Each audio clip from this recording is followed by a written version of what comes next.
Hey guys, it's Flip, and today I'm going to show you how to tighten up a seat on an American Standard toilet that has come loose. So this is a pretty easy process. You just pop the cap up right here, and that's going to reveal a plastic screw. Now, if you have no tools on hand, in a pinch, what you could do is just put some pressure down on that plastic screw. First, make sure your seat is lined up where you want it.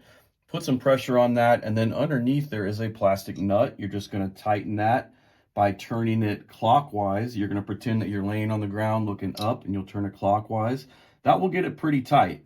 Now, to get that where it's really going to last a long time and hold secure, the proper way to do it is to use a Phillips head screwdriver. You're going to put that in that plastic screw, then you're going to hold that nut underneath and then turn that clockwise.